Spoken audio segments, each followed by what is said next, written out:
Voilà, cette semaine, nous avons eu la joie de recevoir à la maison ma belle-sœur, qui est venue dîner mercredi soir. Et c'est finalement la première fois qu'on a partagé un temps seul avec elle, c'est-à-dire sans mon frère et sans les enfants. Elle était chez ses parents qui habitent pas très loin pour quelques jours et du coup elle a profité pour venir nous voir. Et en même temps, elle traverse des moments un peu compliqués puisqu'elle vient de quitter son emploi. Et bien sûr, il y a des blessures par rapport à cette situation, le besoin de se reconstruire après des mois éprouvants. Et puis on a donc parlé un petit peu de tout ça et on a évoqué en particulier une de ses amies et ancienne collègue qui s'appelle Céline, qui vient aussi qui vient elle de démissionner et qui va déménager pour suivre son mari. Et elle nous a expliqué qu'elle avait été surprise et voire choquée en entendant que commençait à dire du mal d'elle. Elle dit, mais cette fille, Céline, pourtant dire que du mal d'elle, c'est une fille gentille, sympa, arrangeante. Puis à un moment donné, elle s'est arrêtée et elle a dit, bon, j'ai quand même remarqué que les gens qui ont la foi, ils ont une manière différente de se comporter dans les difficultés. Et c'était une façon pour elle de dire, elle disait, voilà, cette fille, Céline, elle a la foi, et c'est vrai que malgré tout, elle a quand même une manière de réagir qui est différente. Ça m'a surpris, parce que jusqu'alors, ma belle-sœur a toujours semblé complètement indifférente aux choses de Dieu, voire plutôt même un peu réfractaire à ces choses-là, et de l'entendre reconnaître ça, c'est quelque chose qui m'a touché et qui finalement montre que malgré tout, il y a quelque chose qui se passe, qui interpelle les cœurs. On fait chacun bien la différence entre les gens qui seraient bigots, c'est-à-dire qui auraient une pratique religieuse mais qui ne donnent vraiment pas envie, ou fanatiques, une foi sans valeur, et des gens qui vivent des choses et qui finalement interpellent par leur comportement. J'ai déjà eu aussi l'occasion de dire que ma mère, avant de venir à l'église et puis de faire une expérience et de devenir chrétienne, a côtoyé une collègue qui a traversé des moments difficiles, qui a vu humaine ne serait pas très glorieux puisqu'elle a vécu une séparation, une femme qui avait la foi, et ma mère de dire de cette dame, elle a quelque chose que moi je n'ai pas, ou elle avait quelque chose que moi je n'ai pas, pour passer cette épreuve, cette difficulté. Inversement, on est bien d'accord pour dire que tout n'est pas toujours rose. Il y a aussi parfois des gens qui rendent un mauvais témoignage de leur foi, malheureusement.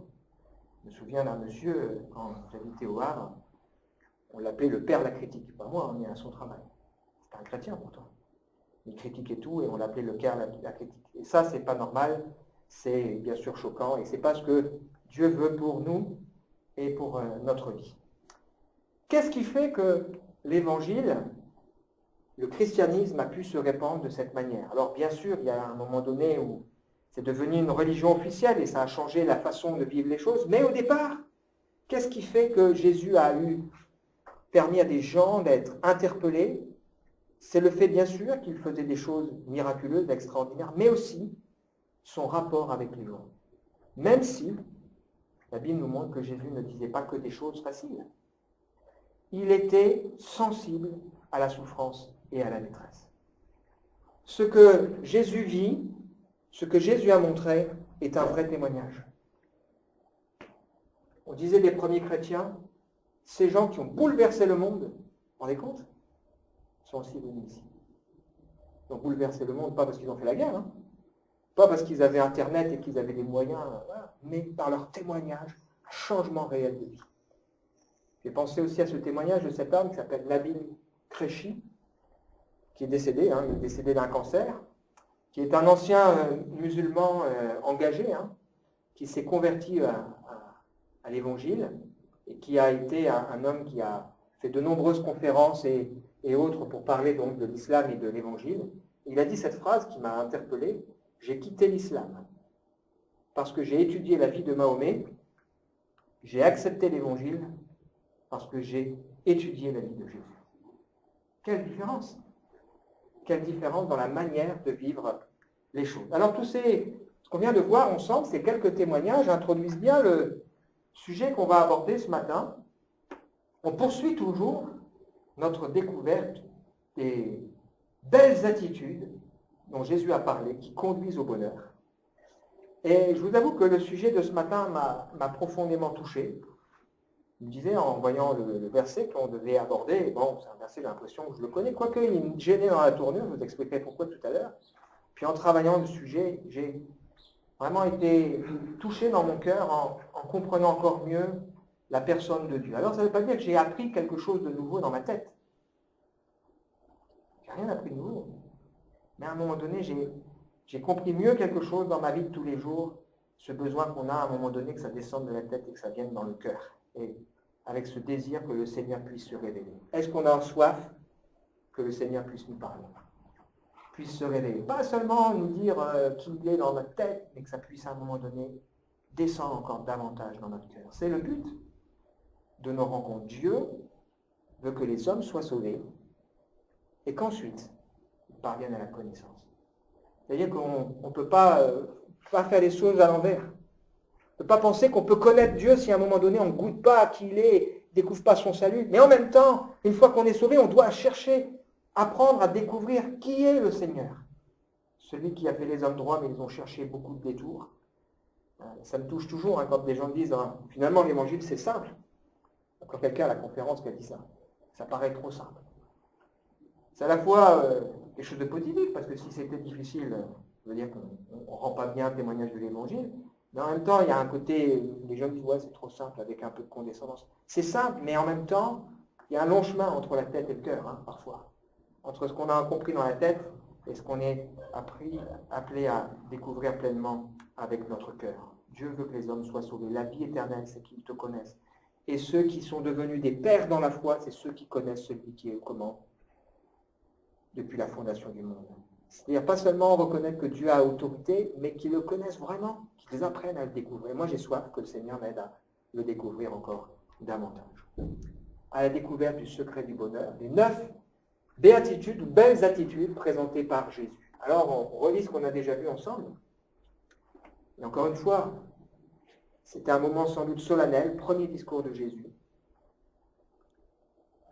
À la vue de ces foules, Jésus monte sur la montagne, il s'assit, ses disciples s'approchent de lui. Je pense qu'il a pris le temps de laisser les gens s'installer. Puis il prit la parole pour les enseigner. Et il dit, là, je pense que les gens se sont tus pour écouter. Heureux, imagine l'étonnement, premier mot de Jésus, heureux, les pauvres en esprit, car le royaume des cieux leur appartient. Heureux les affligés, car ils seront consolés. Heureux ceux qui sont doux, car ils hériteront la terre. Heureux ceux qui ont faim, soif de la justice, car ils seront rassasiés. Et puis aujourd'hui, heureux les miséricordieux, car ils obtiendront miséricorde. Alors on va suivre le même cheminement que les autres fois, quelques remarques, puis ensuite on verra ensemble le sens qu'on peut donner à cette affirmation de Jésus. Heureux, cette promesse aussi, les miséricordieux, car ils obtiendront miséricorde. Avons-nous faim d'apprendre quelque chose de plus sur Dieu dans notre cœur? La première remarque que je voudrais faire, c'est que l'ordre des béatitudes est important. Parce qu'il y a une progression. Heureux ceux qui reconnaissent leur pauvreté en esprit, le royaume des cieux leur appartient. Ça, c'est probablement une béatitude qui suscite la moquerie. Ah, heureux les simples d'esprit. Mais si à un moment donné, on ne reconnaît pas qu'on est pauvre aux yeux de Dieu et qu'on a besoin, et humblement, que le Seigneur se révèle, ça ne peut pas marcher. Deuxième béatitude, quand on va un peu plus loin, cette attitude d'humilité, heureux les affligés, ceux qui pleurent à un moment donné sur leur vie, loin de Dieu, mais qui pleurent aussi sur les souffrances, qui sont sensibles à ces choses, parce qu'ils pourront être consolés. Ça, c'est peut-être une attitude, une béatitude, qui peut susciter la colère. Comment? On est heureux parce qu'on traverse des difficultés, on est heureux parce qu'on pleure. Ben oui, parce qu'on peut chercher le secours en Dieu. On a vu aussi ensemble qu'il y a un tournant qui est pris avec la troisième, heureux ceux qui sont doux. Un tournant parce qu'il évoque qu'ils hériteront la terre. Donc, on se rappelle que l'évangile de Matthieu a été écrit plutôt pour des Juifs, et l'héritage de la terre, c'est pour les Juifs le fait d'entrer dans la promesse de Dieu. Et ce texte nous dit que ceux qui ont compris leur pauvreté, qui ont pleuré sur leur misère, qui ont reçu Dieu dans leur vie, sont Heureux s'ils sont doux, c'est-à-dire plus rebelles, comme a été malheureusement le peuple d'Israël, qui, bien qu'ayant connu Dieu, a perdu du temps à tourner dans le désert, loin de Dieu, loin de ce que Dieu voulait, malheureux et triste. Alors ils ont fait des expériences, ils ont prié, Dieu a envoyé la manne, Dieu a envoyé l'écaille, Dieu a donné l'eau, Dieu a permis que leurs souliers ne s'usent pas, leurs vêtements ne s'usent pas, ils ont été mordus par des serpents. Dieu les a bénis, mais ils ne sont pas entrés dans ce que Dieu voulait. Et ce texte nous dit que si on est doux, eh bien on peut rentrer différemment, c'est-à-dire docile, prêt à écouter dans ce que le Seigneur veut pour nous. Et ça nous pose cette question, comment est-ce que je reçois la parole de Dieu? Et enfin, on a vu la dernière fois, heureux ceux qui ont faim et soif. C'est sans doute une béatitude qui suscite l'incompréhension et le sentiment d'une certaine naïveté. Mais ce texte extraordinaire nous dit heureux ceux qui ont faim et soif parce que non seulement ils seront rassasiés, mais ils deviendront eux-mêmes une source d'eau vive pour ceux qui sont autour d'eux. Je ne sais pas si vous avez déjà été, Eric sans doute, vu des lacs là avec de l'eau qui ne bouge pas, elle est sale, il y a plein de bactéries. Je parlais tout à l'heure de ma belle-sœur, mais mon frère, ils ont une maison, il y a une piscine avec la maison. Là, ils ont fait des efforts, mais si on laisse la piscine un peu sans s'en occuper, vous ne pouvez plus aller dans l'eau, elle est toute verte. C'est tout dégoûtant. Et ce texte nous montre que ce qui est important dans nos vies, c'est de l'eau vive qui se renouvelle sans cesse pour qu'à un moment donné, il y ait quelque chose qui puisse être pleinement utile entre les mains du Seigneur. Heureux ceux qui ont faim et soif de la justice. On pourrait prendre aussi une autre image, je ne sais pas si ça vous est déjà arrivé, vous recevez du monde à la maison et vous mettez la table et vous sortez un verre mince, il n'est pas propre. Ce verre-là, vous n'allez pas le mettre. Et on a besoin sans cesse que le Seigneur nous donne sa justice, mais en même temps nous apprenne à vivre dans cette justice pure et sanctifiée par lui. Deuxième, donc cette béatitude, heureux les miséricordieux, elle arrive après. Il faut déjà avoir compris les 4 premières. Et enfin, deuxième remarque plutôt, c'est que cette belle attitude, elle est aussi en rapport avec le caractère de Dieu. Heureux les miséricordieux. Qu'est-ce que c'est que ça, la miséricorde? C'est celui qui a le cœur sensible à la misère. C'est synonyme de compassion, de pitié agissante, pas la pitié condescendante, mais la pitié agissante. C'est l'attitude intérieure qui pousse quelqu'un à s'occuper des gens dans la détresse. C'est un sentiment profond. Dans l'Ancien Testament, le mot qui traduit miséricorde veut dire brûler de pitié. C'est des expressions qu'on trouve quand, par exemple, Jacob, lorsqu'il voit son frère Benjamin, il nous est dit que ses entrailles étaient émues, il avait besoin de pleurer, il a dû quitter la salle pour pleurer dans sa chambre. Ou encore cette histoire de cette femme avec le test de Salomon, on leur dit, voilà, on a tué mon fils et on l'a mangé, et cette femme, elle vient, il y a un enfant là pour 2 femmes, et Salomon dit, bon ben voilà, on va le couper en 2. Et vous avez cette femme, elle est émue, saisie dans ses entrailles, elle dit non, donnez mon fils à cette autre femme, parce que je ne veux surtout pas qu'il meure. Elle est émue, saisie dans ses entrailles. C'est cette idée qui est en rapport direct avec le caractère de Dieu. Je suis toujours marqué quand je pense à l'expérience de Moïse. Il reçoit les tables, descend, c'est la pagaille, là. Puis là, il va prier, intercéder pour que Dieu, il a adouci la face de Dieu, fasse grâce à ce peuple. Alors il y aura sanction, il y aura quelque chose qui va se passer. Dieu rétablit encore les choses parce qu'il est bon. Et Moïse, dans ce moment-là, il dit au Seigneur, fais-moi voir ta gloire. Et qu'est-ce que Dieu fait? Pour faire voir sa gloire, il proclame son nom. Dieu, l'Éternel, l'Éternel. Dieu miséricordieux,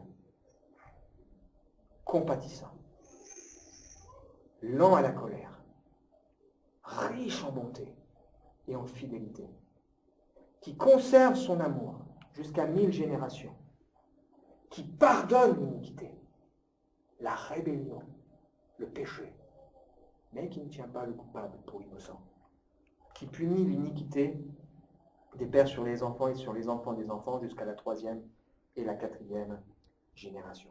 Il y a dans la parole de Dieu et dans de nombreux psaumes ce refrain, sa miséricorde durera toujours. Sa miséricorde durera toujours. Ça veut dire quoi? Ça veut dire que Dieu n'est pas seulement celui qui fait de temps en temps miséricorde, mais il est miséricordieux, c'est sa nature même, sa nature profonde, c'est l'essence de ce qu'il fait. La Bible nous dit que si Jésus est venu, c'est parce que les entrailles de la miséricorde, c'est Luc chapitre 1er verset 78, les entrailles de la miséricorde de notre Dieu, le soleil levant nous a visités d'en haut. C'est le fait que Jésus est venu, c'est le fait que Dieu est miséricordieux. Et depuis le début de la création, le diable fait tout pour nous empêcher à croire que Dieu est miséricordieux. On ne peut pas lui faire confiance. Pourquoi? Pas parce que Dieu n'est pas bon, mais parce qu'il ne serait pas toujours bon et parce qu'il ne voudrait pas toujours notre bien. Or, Dieu est miséricordieux. Ça fait partie de sa nature même. Troisième remarque, c'est que, bien sûr, cette vérité n'enlève pas la nécessité de l'équilibre. On a vu, Dieu qui proclame son nom, en même temps, il dit « Je ne tiens pas le coupable pour innocent ».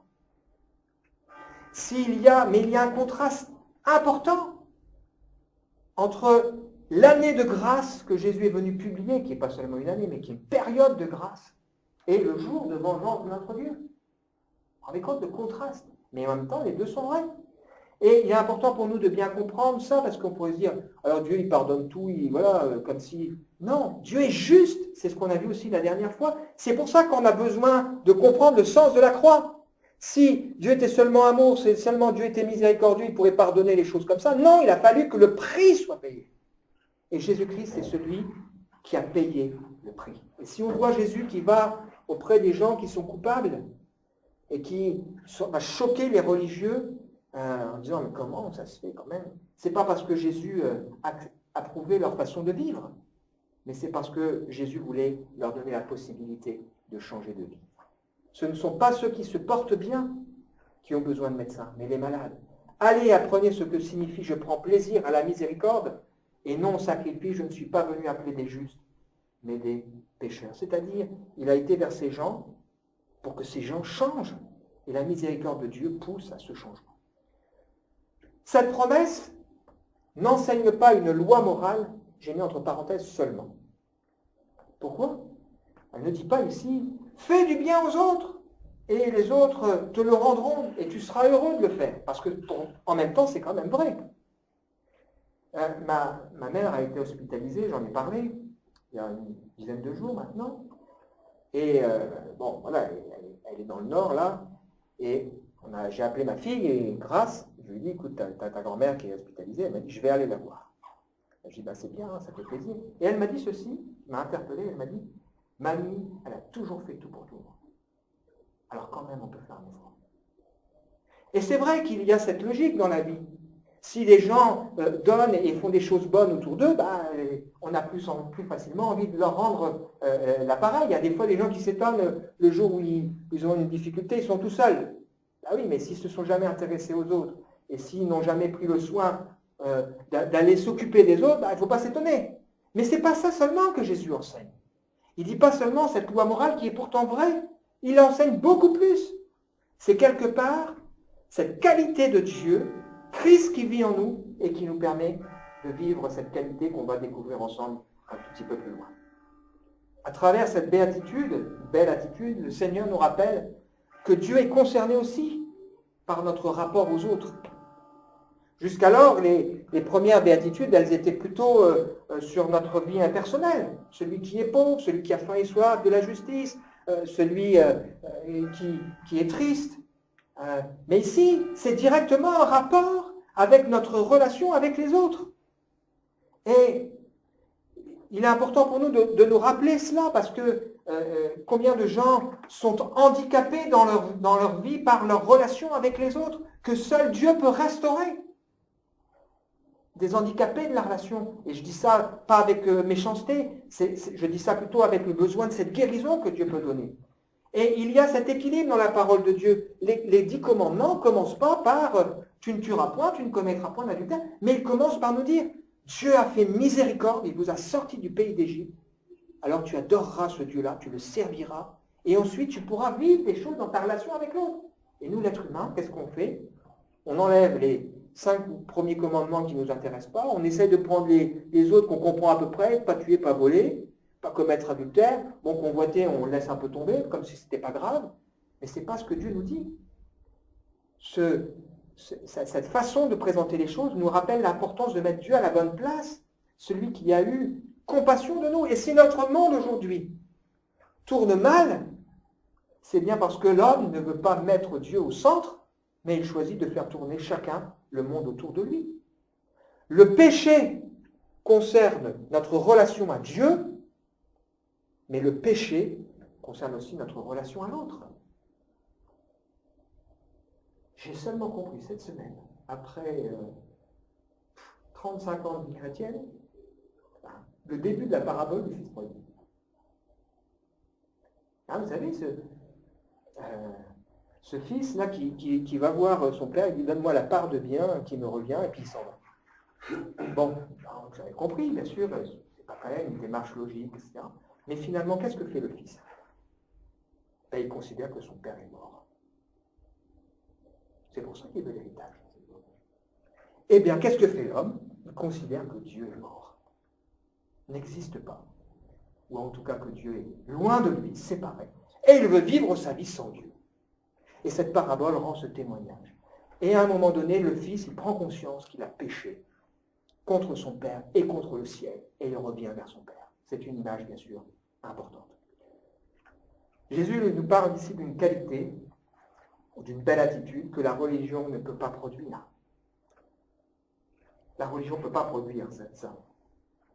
C'est ce qui amène d'ailleurs les religieux à dire « Ah, si cet homme était prophète, il saurait qui est de quelle espèce est cette âme qui le touche. » La religion, elle pousse l'homme à chercher à s'améliorer pour que lui puisse être meilleur et plus grand. Elle centre nos efforts sur nous, que je puisse être bon, que je puisse être saint, que je puisse être pur, que je puisse faire, etc. Mais elle conduit les gens de ce fait-là à être intransigeants et intolérants. Elle laisse penser qu'on peut paraître parfois différent de ce qu'on est parce qu'il y a ce qu'on montre et il y a ce qui est dans la réalité. Et la Bible nous dit que la religion pure et sans tache consiste à visiter les veuves et les orphelins dans leur affliction. On disait, demain, on aura notre première rencontre avec la résidence Bon Repos, là, avec des personnes âgées. Moi, je sais que Dieu sait ce qu'il veut. Je ne sais pas que ça continuera longtemps. Mais en tout cas, la Bible nous dit que Dieu nous demande d'aller visiter les veuves et les orphelins dans leur affliction. Parlez et agissez comme devant être jugés par une voie de liberté, car le jugement est sans miséricorde pour qui n'a pas fait miséricorde. La foi sans les œuvres est vaine. Elle témoigne là. Elle nous rappelle que la preuve d'un changement de vie passe par un changement dans nos relations les uns avec les autres. Celui qui dit qu'il aime Dieu doit aimer son frère. Je ne peux pas dire j'aime Dieu si je n'aime pas mon frère. C'est la marque. Elle nous rappelle aussi que nous sommes faits. Nous ne sommes pas faits pour vivre seuls, et ça c'est un vrai défi. Un vrai défi. J'ai envie de dire, que servirait-il à un homme de gagner le monde s'il perd son âme? Que servirait-il à un homme d'être sauvé si ses proches sont perdus? On a envie que nos proches découvrent et connaissent le Seigneur. Le sens de cette béatitude. J'ai pensé à 4 sens à cette béatitude.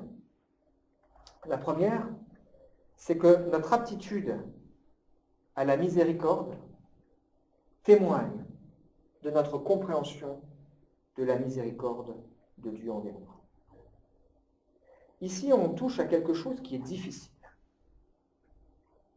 On est assez d'accord facilement pour dire « Ok, je ne suis pas parfait, allez, j'ai péché.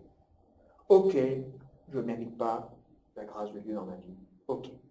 Ok, je suis d'accord pour dire j'ai des choses à apprendre, j'ai encore des choses qui doivent changer dans mon cœur et dans ma vie. Mais est-ce qu'on est aussi facilement d'accord pour dire pardonne-nous Seigneur, comme nous pardonnons à ceux qui nous ont offensés? Est-ce qu'on trouve que c'est facile, cette parole que Pierre dira à Jésus, alors, combien de fois je dois pardonner à mon frère qui a péché contre moi? 7 fois dans une journée? Le Seigneur dit non, non. Pas 7 fois. 77 fois 7 fois. Waouh. Et là, qu'il donne cette parabole extraordinaire, où il dit, voilà, il y avait un roi, quelqu'un est venu le voir, il avait une tête énorme, énorme envers lui. Il crie, il pense qu'il pourra la racheter, et il dit, fais-moi grâce. Le roi lui remet, et puis ensuite, cet homme, il rencontre quelqu'un qui a une petite dette envers lui, et refuse de faire grâce en disant, mais c'est à moi, rends-le-moi, tu me dois. mais tu n'as rien compris à la miséricorde de Dieu. Notre salut dépend de la miséricorde de Dieu. J'ai besoin de comprendre la miséricorde de Dieu envers moi. Cette miséricorde qui m'est nécessaire. Nous avons encore besoin de la miséricorde de Dieu dans nos cœurs et dans nos vies, et nous en aurons encore besoin. Combien de prédicateurs ont pu parfois être durs, et plus tard on découvre qu'ils avaient dans leur cœur un secret caché. Qui sommes-nous dans le secret de nos cœurs? Qui sommes-nous face à nos peurs, face à nos vides, face à nos faiblesses? Qui sommes-nous lorsque on est face à nos frustrations? Cette crainte de ne pas savoir, de ne pas maîtriser l'avenir, de ne pas pouvoir conserver peut-être le lien avec nos enfants. Comment on se comporte quand il y a du vide dans nos cœurs? Et il est important pour nous de nous rappeler la miséricorde de Dieu. Parce que le diable, il se sert de nos passions, mauvaises, je parle, dans ces moments de vide, de détresse, de misère, parce que la misère du péché, c'est le péché, mais c'est toutes les conséquences qui nous ont fragilisés, qui nous ont cabossés, pour nous rappeler combien le Seigneur nous aime. Qui suis-je? Je suis une nouvelle créature. Je suis, et je peux dire, par la foi, je suis cette brebis que le Seigneur est venu chercher en laissant les 99 autres. Vous vous rendez compte de ce que ça veut dire? Je suis cette pièce qui a été perdue et qu'on a balayée, on a cherché pour venir à un moment donné chercher. Je suis ce publicain qui à un moment donné était frappé et laissé le long du chemin, que le Samaritain est venu à soigner, a mis sur sa monture, puis ensuite a confié à d'autres. C'est sans doute une image de l'Église, pour qu'on continue de continuer d'exercer cette miséricorde pour le sauver. Je suis le fils d'un père qui est digne, alors que peut-être mon père naturel n'a pas toujours été digne. Moi, quand mes enfants font des bêtises, quand mes enfants font des choses qui sont mal, parfois j'ai honte, parce que ça touche à mon image. Mais Dieu, jamais on touchera à son image. C'est pour ça que Dieu dit, j'ai pas honte de les appeler mes enfants. Jamais on n'atteindra l'image de Dieu. Si on vit bien ou si on vit mal, ça ne change rien à la personne de Dieu. Dieu reste extraordinairement grand, puissant et saint. Et ce Dieu-là ne dit jamais, personne ne vous ramènera de malheur. Rien ne vous séparera de l'amour de Dieu manifesté en Jésus-Christ. Combien de fois on peut avoir ce regard de voir la paille dans la vie de l'autre, sans réaliser qu'on a encore besoin que Dieu enlève et nous aide à enlever la poudre qui est dans notre œil. Parce que notre misère est grande. Sentez, voyez votre misère, soyez dans le deuil et dans les larmes, que votre rire se change en deuil et votre joie en tristesse. Humiliez-vous devant le Seigneur et il vous élèvera. Quel Dieu est semblable à toi, qui pardonne l'iniquité, qui oublie les péchés du reste de ton héritage. Il ne garde pas sa colère à toujours. Il prend plaisir. Rendez compte? Il prend plaisir à la miséricorde. Il aura encore compassion de nous. Il mettra sous ses pieds nos iniquités. Tu jetteras au fond de la mer tous leurs péchés. Quelle grâce extraordinaire. C'est aussi la compréhension que Dieu se sert de nous pour se révéler aux autres. Parfois, on est troublé en se disant, mais pourquoi il y a la souffrance? Pourquoi il y a le mal dans le monde? Pourquoi Dieu a permis que ça existe? Alors, plusieurs façons de répondre à cette question. Je ne vais pas faire ça ce matin. On va dire que c'est aussi pour nous laisser le choix entre le bien et le mal. Ça permet aussi de révéler les qualités de Dieu. Dieu qui est miséricordieux, justement. Dieu qui est bon, Dieu qui est compatissant, etc. Mais aussi, je pense, que ça permet aussi de révéler qui nous sommes à ceux qui sont autour de nous et de montrer la différence. Parce que Dieu a choisi de se servir des hommes pour se révéler aux autres. Et il révèle aussi sa miséricorde à travers nous, qui devons être miséricordieux envers les autres. On sera aussi traité comme on a traité les autres, la Bible précise, et on y ajoutera. C'est pour ça que celui qui est debout prenne garde de ne pas tomber, qu'il dira plusieurs fois, allez et apprenez ce que signifie je prends plaisir à la miséricorde, plus qu'au sacrifice. Nous ne devons pas imaginer Dieu à notre image, mais nous devons accepter de nous laisser transformer à son image. Et cette béatitude, cette belle attitude, traduit un cœur transformé ou en cours de transformation par la grâce de Dieu. Dieu voulait toujours que le peuple se souvienne des pauvres. C'est pour ça qu'il devait, quand il moissonnait un champ, laisser une partie du champ. Il voulait toujours que le peuple se souvienne qu'ils avaient été étrangers et qu'ils avaient vécu de manière précaire. C'est pour ça qu'ils avaient cette fête où on se réunissait dans des cabanes là, pour se rappeler que Dieu les a sortis d'Égypte et qu'ils devaient prendre soin de l'orphelin et de la veuve. Cette béatitude traduit le fait qu'on a compris qu'on a besoin de la miséricorde de Dieu. Que le Seigneur nous aide, non seulement par rapport à nos péchés, mais par rapport à toutes les failles de notre cœur. Conclusion. Heureux les miséricordieux, car ils obtiendront miséricorde. Heureux parce que nous avons compris notre besoin de sa miséricorde, parce que nous savons que nous en avons encore besoin et que nous en aurons encore besoin, parce que Dieu se révèle aux autres à travers nous. Que servirait-il d'être seul au ciel?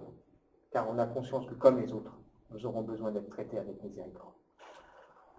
Louez l'Éternel, car il est bon, sa miséricorde durera toujours. Et puis il y a ce texte de Michée. On t'a fait connaître, ô homme, ce qui est bien. Ce que l'Éternel demande de toi, c'est que tu pratiques la justice, que tu aimes la miséricorde. Nous aussi, on doit aimer ça. Est-ce qu'on aime de voir des gens changer, transformés? C'est-à-dire, on n'est pas appelé à aimer ceux qui vivent dans le péché. Enfin, on les aime pour eux, mais pas pour ce qu'ils font. Mais on aime les voir changer. Est-ce que tu aimes la miséricorde? Est-ce que tu marches humblement avec ton Dieu? Et ce texte de Michée, je vous invite à le relire à la maison, il est dans un contexte où la Bible dit que Dieu a un procès avec son peuple. Et il dit à son peuple, mon peuple, mais qu'est-ce que je t'ai fait? En quoi est-ce que je t'ai fatigué? Je n'ai pas arrêté de faire du bien. Je t'ai fait monter d'Égypte, je t'ai délivré, j'ai envoyé Moïse à Aaron et Marie, et toi tu es lassé. Et ce texte rappelle, Dieu attend de toi, et que tu pratiques la justice, que tu aimes la miséricorde, que tu marches humblement avec ton Dieu, c'est ce que le Seigneur attend de nous. Et celui qui est sage, ajoute ce texte un peu plus loin, prendra ton nom. On va prier. On va prendre un temps de recueillement et on va prier.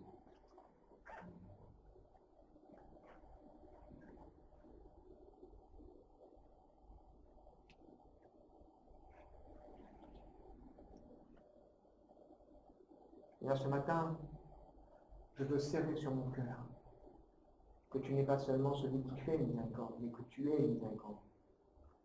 Je veux serrer sur mon cœur que tu prends plaisir à la miséricorde.